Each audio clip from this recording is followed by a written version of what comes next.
Hello everyone, welcome back to my YouTube channel Ether Classes. In today's session, we will discuss about electrochemical series. Electrochemical series मतलब reactivity series, इसको हम already 10th class में discuss कर चुके होते हैं. Electrochemical series है, ये क्या बताती है? According to electrochemical series, elements are arranged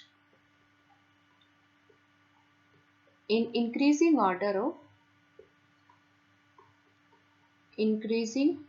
order of standard reduction potential. और जो स्टैंडर्ड रिडक्शन पोटेंशियल है that is calculated with respect to hydrogen electrode.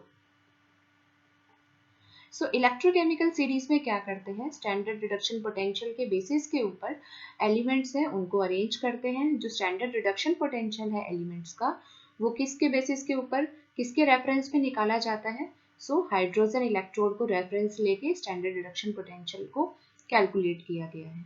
Now एक रफली हम इसको इलेक्ट्रोकेमिकल सीरीज के कुछ एलिमेंट्स को लिख लेते हैं. सो सेल रिप्रेजेंटेशन से लिख लेते हैं. सेल रिप्रेजेंटेशन,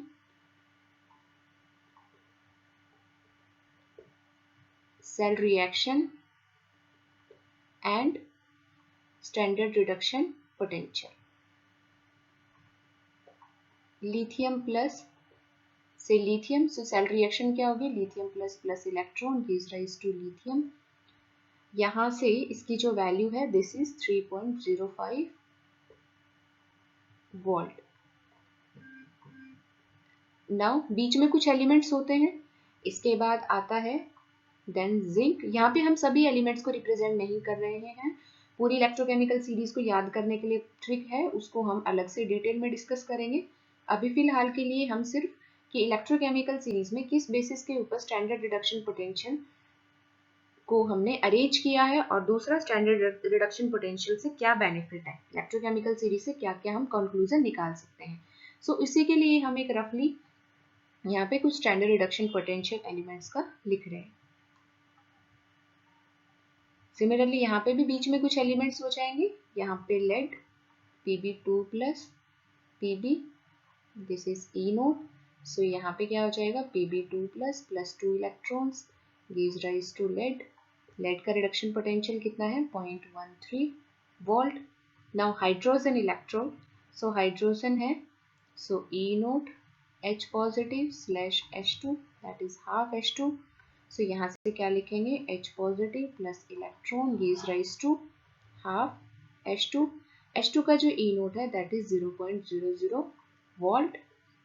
नाउ H2 के जो नीचे है मतलब H2 के जो बाद में कौन से आएंगे एलिमेंट्स, सो उसमें एक हम कॉपर ले लेते हैं, copper 2 positive slash copper. So this is copper 2 positive plus 2 electron gives rise to copper.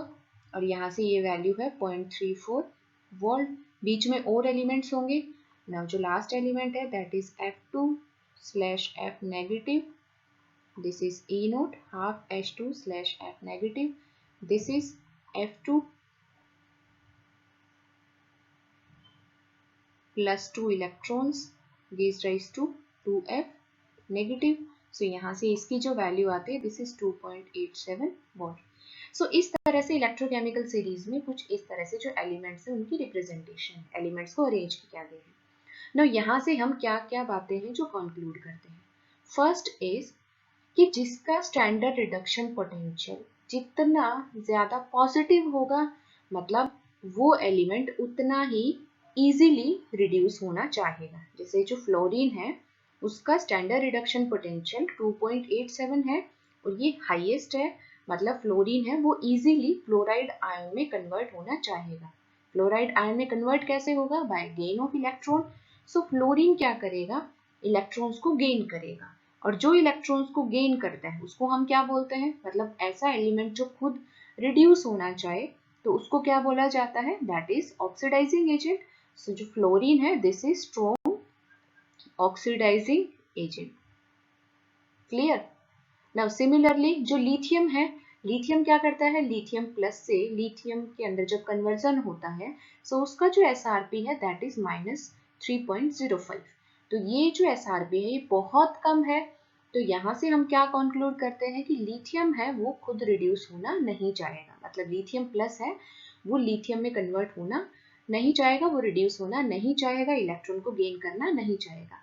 तो वो क्या होगा, वो इलेक्ट्रॉन को रिलीज करना चाहेगा। सो इस वजह से ऐसा स्पीशीज जो इलेक्ट्रॉन को रिलीज करना चाहता है, दिस इज, सो वो क्या होगा, स्ट्रॉन्ग रिड्यूसिंग एजेंट।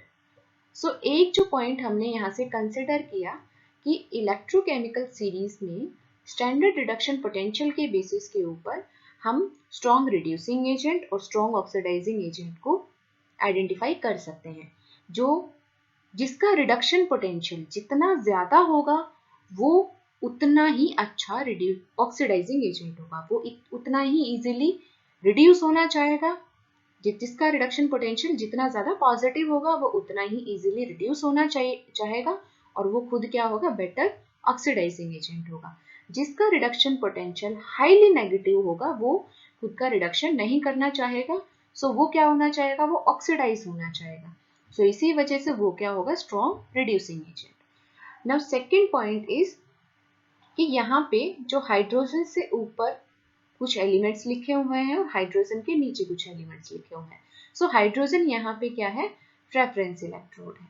नाउ यहाँ से हम इलेक्ट्रोकेमिकल सीरीज में एक जो रफ हमने बात देखी है कि जैसे हम टॉप टू बॉटम जाएंगे, टॉप टू बॉटम गए तो मतलब क्या ट्रेंड हमने ऑब्जर्व किया कि ऑक्सीडाइजिंग एजेंट पावर इंक्रीजेस। मतलब टॉप टू बॉटम जैसे हम मूव करेंगे जो ऑक्सीडाइजिंग एजेंट है वो हमें ज्यादा मिलेंगे, और जब बॉटम टू टॉप जाएंगे तो क्या होगा, रिड्यूसिंग एजेंट है वो इंक्रीजेस करेंगे। सो इलेक्ट्रोकेमिकल सीरीज के अकॉर्डिंग स्ट्रॉन्ग रिड्यूसिंग एजेंट क्या होता है, लिथियम, और स्ट्रॉन्ग ऑक्सीडाइजिंग एजेंट क्या है, फ्लोरीन। सो ये बहुत इंपॉर्टेंट फैक्टर्स है, ये हमें माइंड में रखने हैं। नाउ इलेक्ट्रोकेमिकल सीरीज के जो ई नोट है, this one standard reduction potential, इसके बेसिस पे अभी हम कुछ क्वेश्चन सॉल्व करते हैं और इसको याद करने की ट्रिक को देखते हैं। Now trick to learn electrochemical series. Electrochemical series को लर्न करने की बहुत सी ट्रिक है जो आपको यूट्यूब के ऊपर या गूगल के ऊपर अवेलेबल हो जाएंगी। आपको जो भी ट्रिक बेटर लगे आप उनको याद कर सकते हो। यहाँ पे एक नॉर्मल ट्रिक है जिसमें कुछ एलिमेंट्स कवर किए हुए हैं, वो हम डिस्कस कर लेते हैं। सो इसके लिए हम क्या यूज करेंगे, कैटरीना कैफ नायिका, हीरोइन को हिंदी में नायिका बोलते हैं। सो कैटरीना कैफ नायिका का माली आलू जरा फीके पकाता है, फीके नहीं पकाता है।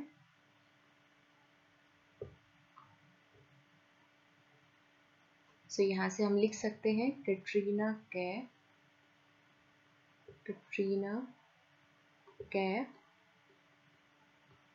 नायिका का माली आलू जरा फीके नहीं पकाता है। और हाइड्रोजन के बाद हम लिखेंगे CHAAP, जिसको हम हिंदी में रीड आउट कर सकते हैं छाप। सो यहाँ से जो C होगा that will be copper, H will B mercury, A मतलब सिल्वर, A मतलब गोल्ड एंड P मतलब प्लैटिनम। सो इसको हाइड्रोजन के जस्ट नीचे इस छाप को लिख देते हैं। So that is CuHg Ag Au and Pt. So this is CHAAP। Now जो इलेक्ट्रोकेमिकल सीरीज है उसमें जब टॉप टू बॉटम जाते हैं तो ऑक्सीडाइजिंग पावर क्या होती है, इंक्रीज होती है। मतलब जो बॉटम के ऊपर होंगे उनकी जो ऑक्सीडाइजिंग पावर है, मतलब जिनका स्टैंडर्ड रिडक्शन पोटेंशियल जितना ज़्यादा पॉजिटिव होगा वो मोर ऑक्सीडाइजिंग होंगे, ऑक्सीडाइजिंग एजेंट होगा। स्टैंडर्ड रिडक्शन पोटेंशियल जिसका जितना ज़्यादा नेगेटिव होंगे वो स्ट्रॉन्ग रिड्यूसिंग एजेंट होंगे। सो हमें पता है इलेक्ट्रोकेमिकल सीरीज में स्ट्रॉन्ग रिड्यूसिंग एजेंट क्या है, लिथियम। सो लिथियम है वो कैटरीना मतलब पोटेशियम से भी पहले आएगा, टॉप पे आएगा लिथियम। और स्ट्रॉन्ग ऑक्सीडाइजिंग एजेंट क्या है, fluorine. Fluorine is strong oxidising agent, lithium is strong reducing agent. So fluorine है वो क्या आएगा, प्लेटिनम के भी बाद में आएगा, मतलब सबसे बॉटम पे होगा। फ्लोरीन का जो स्टैंडर्ड रिडक्शन पोटेंशियल है वो हाईली पॉजिटिव है। सो लिथियम और फ्लोरीन की पोजीशन हमें वैसे ही ध्यान रखनी होगी। सो इस तरह से अगर आपको और भी कोई बेटर ट्रिक मिलती है तो आप उससे याद कर सकते हो। यहाँ पे सिर्फ हमें एक रफ आइडिया चाहिए था कि कौन सा एलिमेंट कहाँ पे प्लेस हुआ है, सो दैट कि अगर कोई क्वेश्चन आता है और उसमें ई नोट अगर हमें गिवन नहीं हो तो हम इससे रफली आइडिया निकाल के और क्वेश्चन को सॉल्व कर सकें। नाउ कॉम्पिटिटिव एग्जाम्स में एक क्वेश्चन आया हुआ है, उस क्वेश्चन के बेसिस के ऊपर हम देखते हैं कि strongest oxidising agent, strongest reducing agent का जो हमने कॉन्सेप्ट अभी पढ़ा है वो एप्लीकेबल है या नहीं। सो तीन हमें स्पीशीज गिवन है, तीनों का एसआरपी गिवन है। फर्स्ट का जो एसआरपी है दैट इज 0.52 वोल्ट, सेकेंड का -3.03 वोल्ट और थर्ड का -1.18 वोल्ट। और इनमें हमें क्या बताना है, रिड्यूसिंग पावर के बेसिस के ऊपर बताना है कि किसका रिड्यूसिंग पावर अच्छा होगा। ठीक है, मतलब रिड्यूसिंग पावर हमें चेक करनी है। तो सबसे पहले हमने क्या देखा था कि मोर पॉजिटिव एसआरपी जिसका होगा, मतलब वो क्या है, बेटर ऑक्सीडाइजिंग एजेंट है। जितना पॉजिटिव एसआरपी होगा वो उतना ही अच्छा ऑक्सीडाइजिंग एजेंट होगा। सो यहाँ पे जो सबसे ज्यादा पॉजिटिव एसआरपी है वो किसका है, यहाँ पे सबसे ज्यादा पॉजिटिव एसआरपी है एक्स का, उसके बाद -1.18 और उसके बाद -3.03। सो ऑक्सीडाइजिंग एजेंट सबसे बेटर कौन सा हो गया, एक्स, एक्स के बाद जेड, देन उसके बाद वाई। ठीक है, सो ऑक्सीडाइजिंग एजेंट की पावर हो गई। Now reducing agent, reducing agent क्या होगा, इसका रिवर्स हो जाएगा। सो रिड्यूसिंग एजेंट मतलब रिड्यूसिंग पावर किसकी होगी, y सबसे ज्यादा होगी, then z, then x। So जो correct answer of reducing power है वो क्या होगा, y सबसे ज्यादा followed by z followed by x। So इस तरह से हम इसको सॉल्व करेंगे। Now moving to the next question.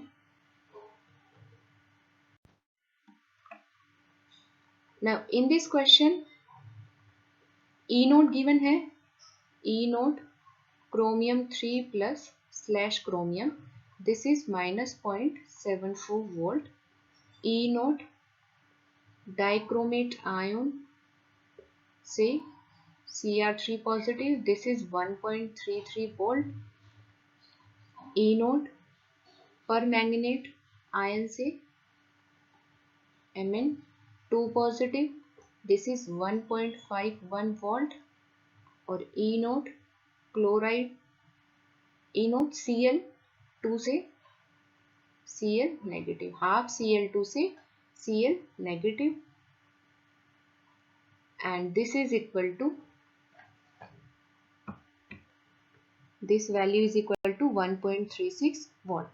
और जो क्वेश्चन है वो क्या है, स्ट्रॉन्ग ऑक्सीडाइजिंग एजेंट बताना है। और ऑप्शन गिवन है, first option is Cl, second is Cr3 positive, first option is Cl negative, third is Mn2 positive and fourth one is MnO4 negative। सो इसमें हमें बताना है कि स्ट्रॉन्गेस्ट ऑक्सीडाइजिंग एजेंट कौन सा होगा। सो कैसे चेक करेंगे, first is strongest oxidising agent कौन सा होता है, जिसका एसआरपी है वो हाईली पॉजिटिव हो, हाईली पॉजिटिव होगा वो क्या होगा, स्ट्रॉन्ग ऑक्सीडाइजिंग एजेंट होगा। सो हाईली पॉजिटिव देख लेते हैं, सबसे ज्यादा किसका है, मैंगनीज का। सो मैंगनीज मतलब MnO4 नेगेटिव से Mn2 प्लस बनेगा, यहाँ पे +7 ऑक्सीडेशन स्टेट से +2 ऑक्सीडेशन स्टेट में जाएगा। इसका जो ई नोट है, E naught MnO4 negative slash Mn2 positive, ये क्या है 1.51 वोल्ट है और ये हाईली पॉजिटिव है, मतलब स्ट्रॉन्गेस्ट ऑक्सीडाइजिंग एजेंट मैंगनीज होगा। नाउ यहाँ पे जो ऑप्शन है उसमें क्या है, Mn2 पॉजिटिव होगा या परमैंगनेट होगा। तो इसके लिए हम क्या देखेंगे, इसके लिए हम देखते हैं कि परमैंगनेट है, हाईली पॉजिटिव एसआरपी का मतलब क्या है कि जो पर मैग्नेट है वो जल्दी से जल्दी Mn2 पॉजिटिव में कन्वर्ट होगा। मतलब पर मैग्नेट की टेंडेंसी है इलेक्ट्रॉन्स को गेन करने की, इलेक्ट्रॉन्स को गेन करेगा पर मैग्नेट और Mn2 पॉजिटिव में कन्वर्ट होगा। सो इलेक्ट्रॉन को जो इजीली गेन करे, मतलब जो खुद इजीली रिड्यूस हो जाए, वो क्या होता है? स्ट्रॉन्ग ऑक्सीडाइजिंग एजेंट हो गया। तो स्ट्रॉन्ग ऑक्सीडाइजिंग एजेंट क्या है? MnO4 minus. So answer will be option 4, MnO4 minus. Now next question is, which of the following metal ions will discharge first at electrode? मतलब इलेक्ट्रोड के ऊपर कौन सा मेटल आयन है that will discharge first? So which of the following metal ion will discharge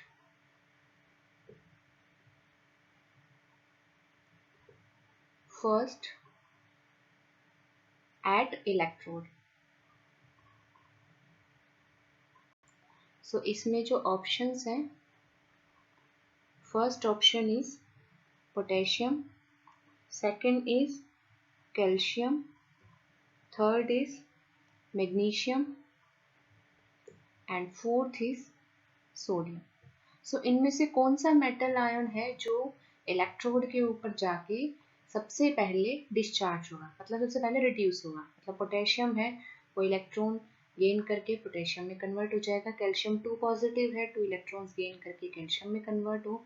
magnesium 2 positive है, 2 electrons gain करके magnesium में convert हो। सोडियम पॉजिटिव है, 1 इलेक्ट्रॉन गेन करके सोडियम में कन्वर्ट हो। सो इनमें से कौन सा मेटल आयन है जो सबसे पहले डिस्चार्ज होगा, मतलब सबसे पहले किसका कन्वर्जन होगा? सो उसके लिए हम क्या देख लेते हैं, रिएक्टिविटी सीरीज और इलेक्ट्रोकेमिकल सीरीज। इलेक्ट्रोकेमिकल सीरीज में हम क्या देखते हैं, अगर इलेक्ट्रोकेमिकल सीरीज में टॉप टू बॉटम जाते हैं तो मतलब ऑक्सीडाइजिंग एजेंट है, उसकी पावर इंक्रीज करती है, ऑक्सीडाइजिंग एजेंट बढ़ता है। ऑक्सीडाइजिंग एजेंट क्या होता है? जो इजीली खुद सबसे पहले रिड्यूस हो जाए। जो इजीली रिड्यूस होगा, यहाँ पे हमें सिर्फ रिडक्शन ही देखना है ना। पोटेशियम पॉजिटिव है, वो 1 इलेक्ट्रॉन को गेन करेगा, मतलब उसका रिडक्शन देखना है। इजीली कौन सबसे पहले रिड्यूस होगा? जिसका इलेक्ट्रोड पोटेंशियल है वो हाईली पॉजिटिव होगा या फिर लेस नेगेटिव होगा। तो यहाँ पे हम देख लेते हैं, मतलब यहाँ पे ऑक्सीडाइजिंग एजेंट की तरफ जिनका इलेक्ट्रोड पोटेंशियल होगा वो क्या होगा? सबसे पहले रिड्यूस होगा और डिस्चार्ज होगा। तो इलेक्ट्रोकेमिकल सीरीज में हम क्या देखते हैं कि पोटेशियम कहाँ आता है? यहाँ पे आ गया पोटेशियम, देन उसके बाद आता है कैल्शियम, उसके बाद आता है सोडियम और उसके बाद आता है मैग्नीशियम। सो इसका इलेक्ट्रोड पोटेंशियल तो हाईली नेगेटिव है, मतलब ये डिस्चार्ज सबसे पहले नहीं होगा। सो जो मैग्नीशियम है वो क्या करेगा? सबसे पहले डिस्चार्ज होगा। सो मैग्नीशियम 2 पॉजिटिव है, वो क्या है answer? So answer is magnesium 2 positive, that is option C. Now application of electrochemical series. Electrochemical series की एप्लीकेशन क्या है? सो जो फर्स्ट एप्लीकेशन है that is spontaneity of reaction, कि कोई भी रिएक्शन है वो स्पॉन्टेनियस होगी या नहीं उसके बारे में हमें बताता है। तो स्पॉन्टेनिटी ऑफ रिएक्शन मतलब अगर हमें इलेक्ट्रोकेमिकल सीरीज है उसमें एलिमेंट्स का कुछ आइडिया है कि एलिमेंट्स कहाँ कहाँ पे अरेंज हैं, तो हम बिना कैलकुलेशन किए ही स्पॉन्टेनिटी ऑफ रिएक्शन बता सकते हैं। जैसे गैल्वेनिक सेल था, तो गैल्वेनिक सेल के अंदर क्या क्या गिवन था? एक जिंक की इलेक्ट्रोड थी और एक कॉपर की इलेक्ट्रोड थी। अब हमें नहीं मालूम कि कौन सी कैथोड बनानी है और कौन सी एनोड बनानी है। सो स्पॉन्टेनिटी ऑफ सेल के लिए क्या करते हैं? ईएमएफ जो है that is greater than 0, delta G must be less than 0। So EMF कैसे कैलकुलेट करते हैं? E is equal to E cathode minus E anode. Okay, so this E cathode minus E anode, this must be greater than 0. So यहाँ से हम क्या लिख सकते हैं कि E cathode that is greater than E anode.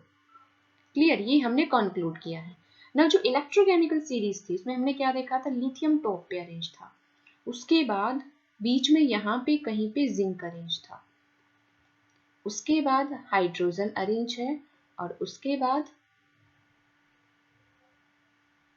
यहाँ पे कॉपर की अरेंजमेंट है।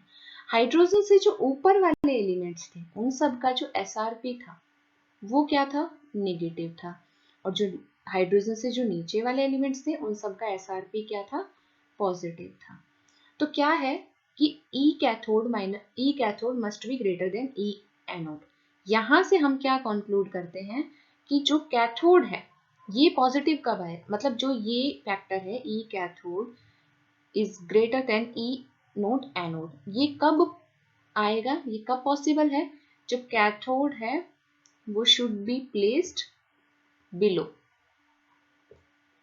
Below anode.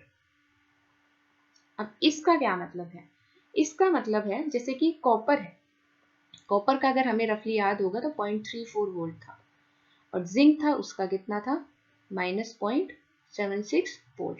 सो ई नोट कितना आया था, ई नोट कैथोड माइनस ई नोट एनोड।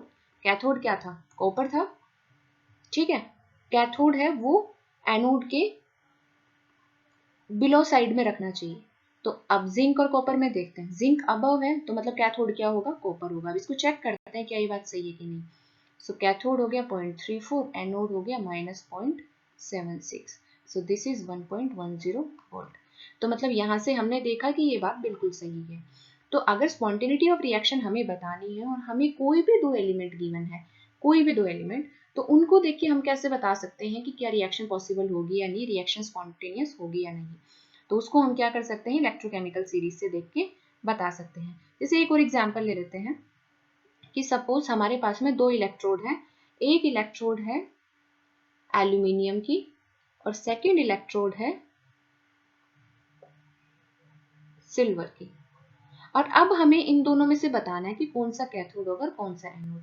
सो अगर हमें इलेक्ट्रोकेमिकल सीरीज में इनकी पोजीशन मालूम है तो हम बता सकते हैं इलेक्ट्रोकेमिकल सीरीज में जो हाइड्रोजन है, हाइड्रोजन से अबव क्या प्लेस होता है, एल्यूमिनियम, और हाइड्रोजन से बिलो क्या प्लेस होता है, सिल्वर।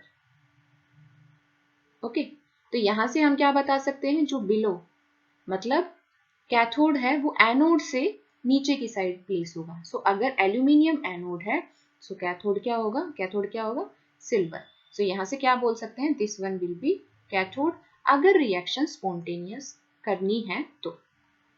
क्लियर, तो यहाँ से एल्यूमिनियम हो जाएगा एनोड और सिल्वर हो जाएगा cathode.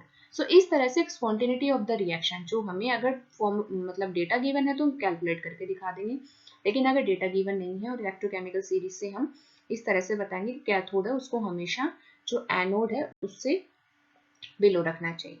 So this is first application. Next application is, जैसे कोई भी एसिड है उसके साथ अगर हम मेटल की रिएक्शन कराते हैं तो H2 गैस रिलीज होती है, ऐसा हमने पढ़ा है। लेकिन किन मेटल्स के साथ में H2 गैस रिलीज होगी, उसके लिए क्या बेनिफिशियल है, इलेक्ट्रोकेमिकल सीरीज की नॉलेज होना बहुत जरूरी है। जैसे कि मेटल अबव हाइड्रोजन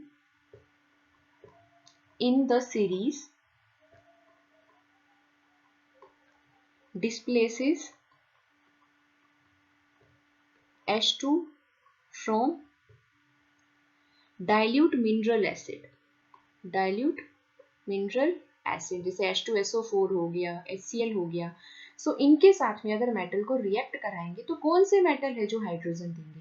सो उसके लिए क्या देखते हैं कि रिएक्टिविटी सीरीज में जो मेटल हाइड्रोजन से ऊपर रखे गए हैं वो क्या देंगे, H2 गैस को रिलीज करेंगे। जैसे एग्जाम्पल के लिए हम देख लेते हैं,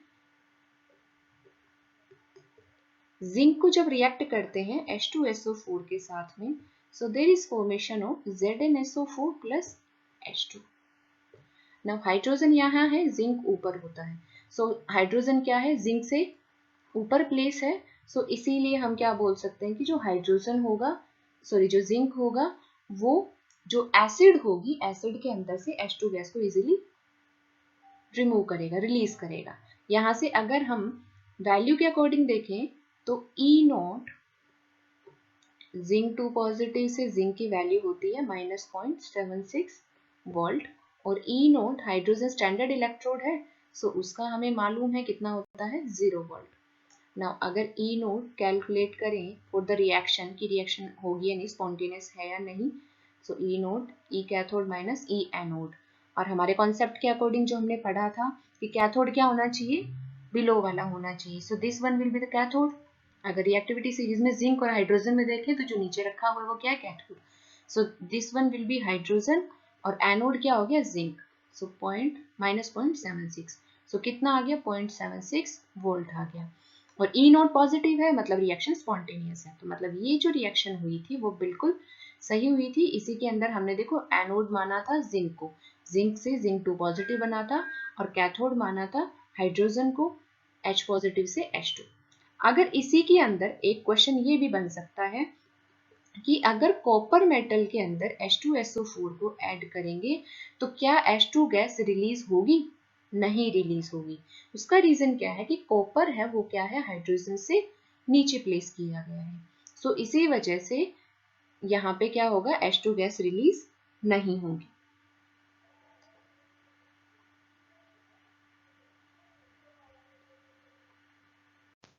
Now next topic is calculation of thermodynamic quantities. Thermodynamic quantities में mainly हम पढ़ेंगे delta G, delta H and delta S. So इनकी कैलकुलेशन किस तरह से करेंगे यूजिंग इलेक्ट्रोकेमिस्ट्री। सो इलेक्ट्रोकेमिस्ट्री के बेसिस के ऊपर डेल्टा G तो हम ऑलरेडी पढ़ चुके हैं, that is NFE। Delta G हमने ऑलरेडी पढ़ लिया है। Now next is delta H and delta S। So delta H और डेल्टा S किस तरह से हम इनकी इक्वेशन है मतलब इनका फॉर्मूला है वो डेराइव करेंगे। सो फॉर डेल्टा S क्या करते हैं, थर्मोडायनेमिक्स के अंदर इक्वेशन लिखते हैं। उस इक्वेशन को डेराइव करने के लिए एक शॉर्ट ट्रिक है, ये हम थर्मोडायनेमिक्स जब डिटेल में पढ़ेंगे तो उसमें भी पढ़ाई जाती है। नाउ उस ट्रिक को कैसे लिख सकते हैं, PGT मतलब PGT SUV, और यहां से इनको कनेक्ट करो PGT SUV, और हाँ लिखते हैं, हाँ को कैसे लिखते हैं, व्हाट्सएप के अंदर हम हाँ को कैसे लिखते हैं, HA। So this is this one. Now P से V जो बॉटम की साइड जो दोनों एरो आएंगी, तो बॉटम की साइड दोनों एरो में क्या आएगा, हेड आएगा, और टॉप में क्या होगा, टेल होगा। अब यहाँ से जो इंपॉर्टेंट पॉइंट है कि जो एरो है, एरो का जो जहाँ पे टेल है वहां पे लेंगे नेगेटिव, और जहाँ पे हेड है वहां पे लेंगे पॉजिटिव। यहाँ से हमें एक इक्वेशन डराइव करनी है, इसलिए हम इस कॉन्सेप्ट को समझ रहे हैं। नाउ जी जो है delta G gives free energy, इसको हमें रिप्रेजेंट करना है, मतलब इसकी इक्वेशन चाहिए। सो जी के जो दोनों साइड है, मतलब एक तरफ क्या है P और एक तरफ क्या है T। सो डेल जी मतलब dg that will be equal to, एक तरफ P है so dP and second side क्या है dt। नाउ जहां पे P है, P के बिल्कुल डायगनली क्या प्रेजेंट है, V, तो P के साथ में V लगाओ। T के डायगनली क्या प्रेजेंट है, S, सो T के डायगनली क्या लगाओ, S लगाओ। क्लियर। नाउ साइन की बात करते हैं, जहां पे V लगाया था, V के पास में जो एरो है, एरो का हेड आया हुआ है, हेड है तो मतलब पॉजिटिव है, तो यहाँ पे पॉजिटिव रहेगा।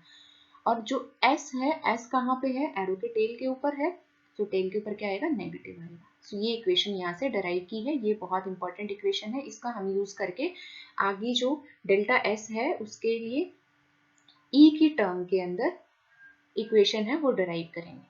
क्लियर। इस कॉन्सेप्ट को समझने के लिए आप और भी ट्राई कर सकते हैं, जैसे अगर एक ही टर्म में लिखना है, यहाँ पे जो बीच में लिखा हुआ है ना, इसके लिए लिखा जाता है, ये मैक्सवेल इक्वेशन है, उसके लिए भी हेल्पफुल है। तो चलो एक बार 4 इक्वेशन है, चारों ड्राइव कर लेते हैं। उसमें जी हमने कैलकुलेट किया है, ए भी कैलकुलेट करेंगे, यू भी और एच भी।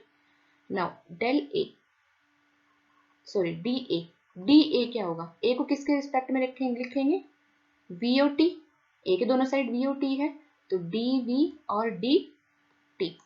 V के डायगनली क्या है, प्रेशर, सो P, और प्रेशर के पास में क्या आया हुआ है, जो एरो था, एरो का क्या है, tail, so this one will be negative.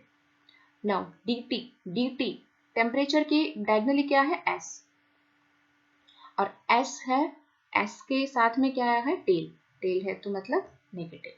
Now U की टर्म में अगर इक्वेशन लिखें, सो du, वो क्या होगा, U को हम S और V की टर्म में लिखेंगे, सो क्या आ जाएगा, ds और dv। नाउ S के डायगनली क्या है T और V के डायगनली क्या है P। नाउ S के डायगनली जो T है, T के पास क्या है हेड है, सो T पॉजिटिव हो जाएगा।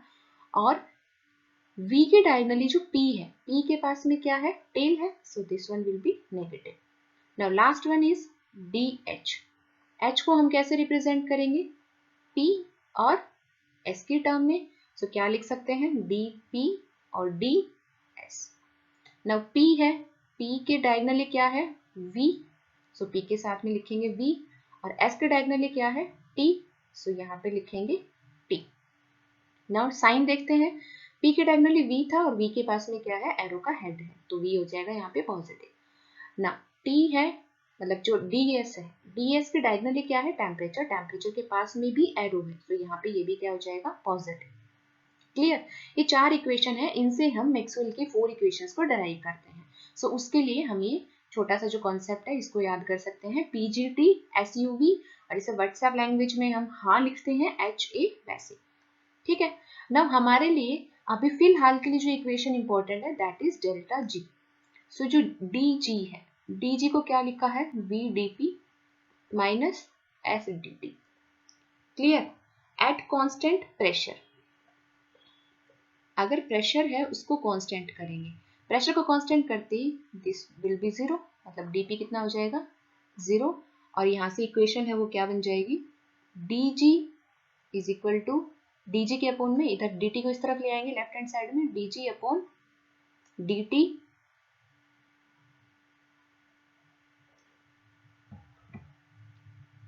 DT at constant pressure this will be equal to minus S। इतना क्लियर है, ये इक्वेशन हो गई। नाउ डिफरेंशिएट इसको, अगर S को डेल्टा S लिख दें तो क्या हो जाएगा, G को क्या लिख देंगे delta G, so this will be delta G divided by del T at constant P, this will be equal to minus del S। Clear, और डेल्टा G को हम क्या लिख सकते हैं डेल ऑफ डेल T, और हमने डेल्टा G की इक्वेशन लिखी है that is minus NFE, so this is minus NFE at constant P। Now del S minus है, माइनस दोनों साइड से, ये जो दोनों है इक्वेट किए माइनस दोनों साइड से कैंसिल आउट हो गया, so del S will be N और F, N is number of moles of electron, so N क्या है इलेक्ट्रॉन्स है, तो बाहर आ गया कांस्टेंट है। F is charge on 1 mole of electron, so ये भी कांस्टेंट है 96500 कूलम पर मोल। नाउ क्या बचा DE divided by DT eight constant P। सो जो डेल S है उसकी जो वैल्यू है वो क्या आ गई NF और del E by del T at constant P, इसको हम शॉर्ट में लिख देते हैं ETP। ठीक है, डेल G की डेरिवेशन हमें मालूम है, डेल S की हमें पता चल गई है, और अभी हम डेल्टा H की वैल्यू कैलकुलेट करते हैं। नाउ डेल्टा H, सो उसके लिए थर्मोडायनेमिक्स का जो इक्वेशन है वो यूज करेंगे, del G is equal to del H minus T del S। Del G क्या था minus NFE, del H calculate करना है माइनस T, और डेल S क्या है अभी कैलकुलेट किया है NF ETP, that is del E by del T at constant P। So यहाँ से अगर हम इस पूरी टर्म को लेफ्ट हैंड साइड लेके जाएंगे, so delta H will be equal to minus NFE था, और ये पूरी टर्म क्या हो जाएगी पॉजिटिव, तो यहाँ से NFT del E del T P, यहाँ से del H will be equal to NF common ले लेते हैं या माइनस NF कॉमन ले लेते हैं, so this will be E minus T into ETP del E del T at constant P। So delta H will be equal to minus NF E minus T into del E del T at constant P। So this is the equation for delta H। अब अगर numerical होंगे तो हम इस equation का use करके delta H की calculation easily कर सकते हैं।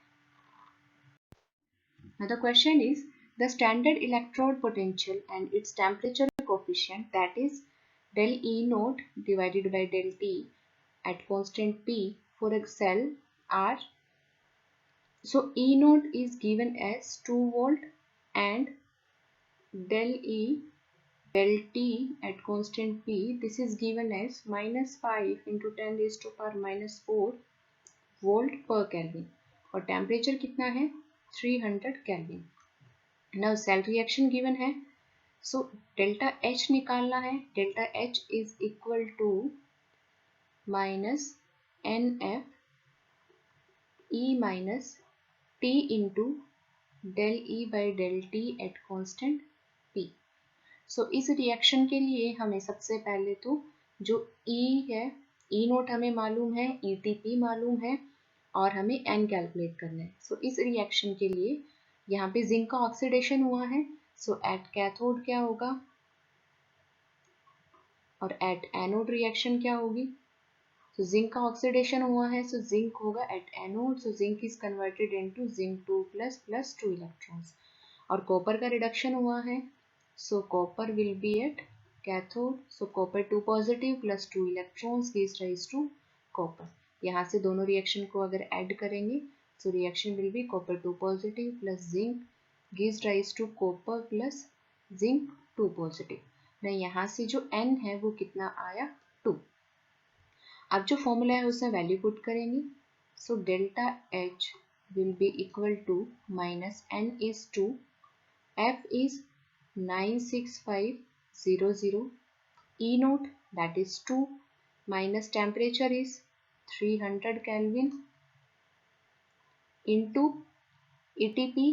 ETP को क्या बोलते हैं, del E by del T at constant P.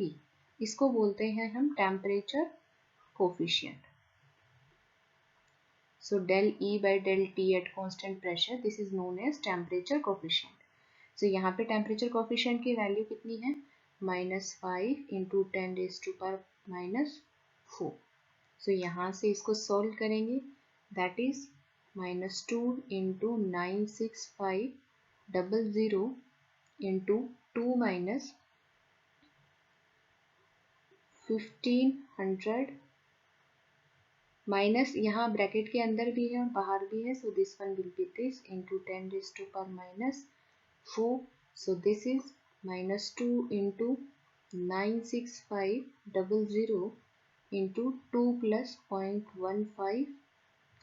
So this will be equal to minus 2 into 96500 2.15 और इसको जब कैलकुलेट करेंगे, so this comes out to be 414950 joule per mole. Delta H की यूनिट क्या होगी, जूल पर मोल, और अगर इसको किलो जूल में कन्वर्ट करेंगे, 1000 से डिवाइड करेंगे, सो 414.950 किलो जूल पर मोल. सो ये क्या हो गया, आंसर हो गया delta H of reaction. This one will be the answer, that is minus 414.950. Now next question, the E naught value of cell is this.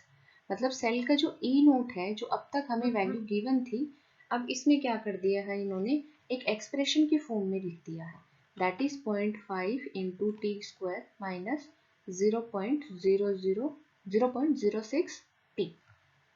और जो सेल है उसकी रिएक्शन है वो ये है. नाउ सबसे पहले डेल्टा एस कैलकुलेट करना है. सो डेल्टा एस रिएक्शन का फॉर्मूला क्या होता है, NF temperature coefficient, that is delta E by del T at constant P. Now जो N है, N को कैलकुलेट करते हैं. सो ये जो रिएक्शन है गैल्वेनिक सेल की रिएक्शन है, इसमें जिंक है, इसका ऑक्सीडेशन हुआ है, कॉपर का रिडक्शन हुआ है. सो ऑक्सीडेशन की रिएक्शन है वो होती है एनोड के ऊपर. सो जिंक की जो रिएक्शन है, मतलब zinc is converted into zinc 2 positive plus 2 electrons, और कॉपर की कैथोड की रिएक्शन होगी, कैथोड पे रिएक्शन होगी कॉपर की, मतलब copper 2 positive is converted into copper, और यहाँ से जब दोनों को ऐड करेंगे, so reaction will be zinc plus copper 2 positive gives rise to zinc 2 positive plus copper. So यहाँ से जो इलेक्ट्रॉन कैंसिल आउट हुए थे, 2 इलेक्ट्रॉन यहाँ से 2 यहाँ से, सो N विल बी 2 और f हमें गिवन होता है 96500। Now the main point is कि टेम्परेचर कोफिशिएंट हमें कैलकुलेट करना है।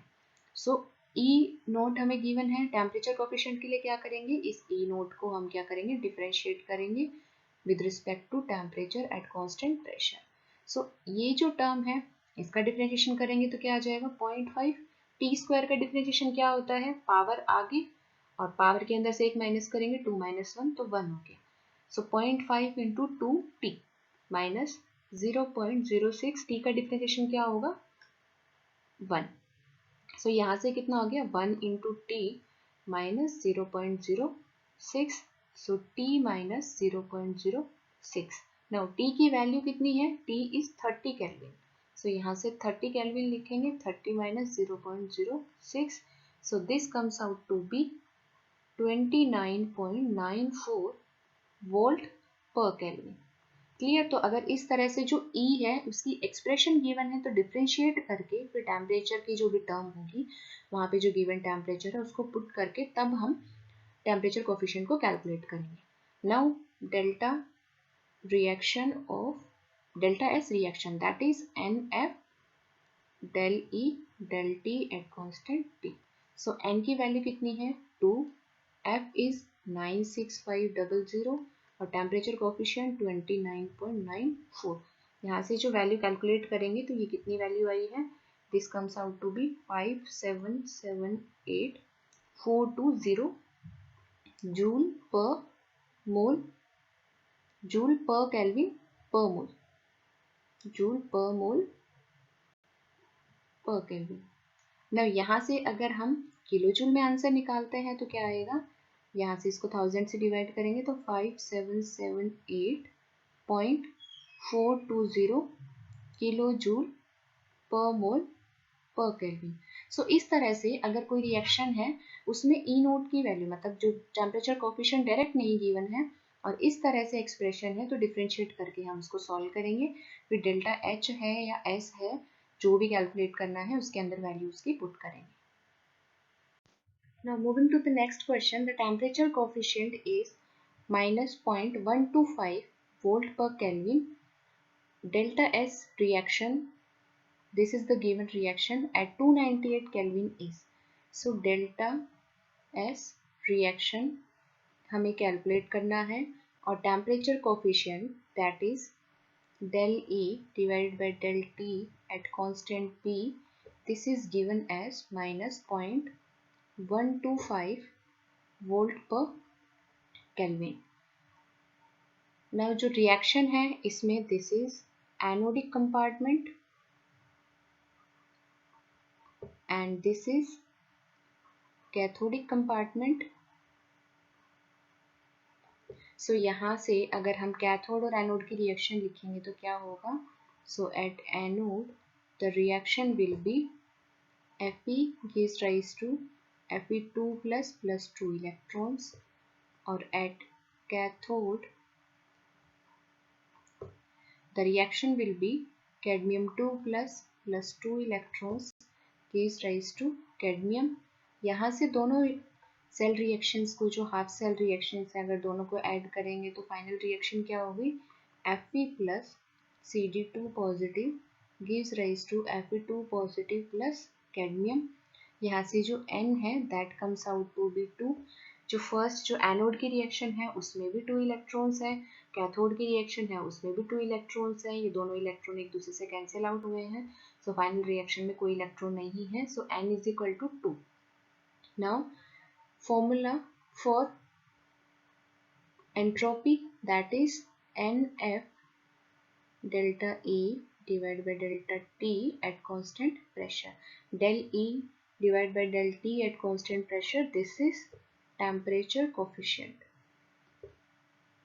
So question में temperature coefficient की वैल्यू गिवन है और हमें डेल्टा S कैलकुलेट करना है। So अगर इस फॉर्मूले में delta S is equal to, अगर यहाँ से वैल्यू पुट करेंगे सो N इज 2, F की वैल्यू कितनी होती है 96500 multiply by minus 0.125।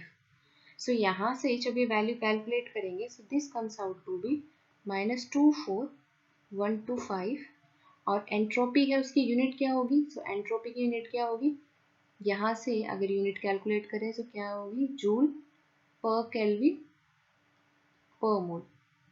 Now answer अगर किलो जूल में रिपोर्ट करें तो इसको जो आंसर है उसको 1000 से डिवाइड करेंगे, सो -24.125 किलो जूल पर केल्विन पर मोल। ठीक है, तो इस तरह से ये जो रिएक्शन है इसके लिए हम एंट्रोपी चेंज कैलकुलेट कर सकते हैं।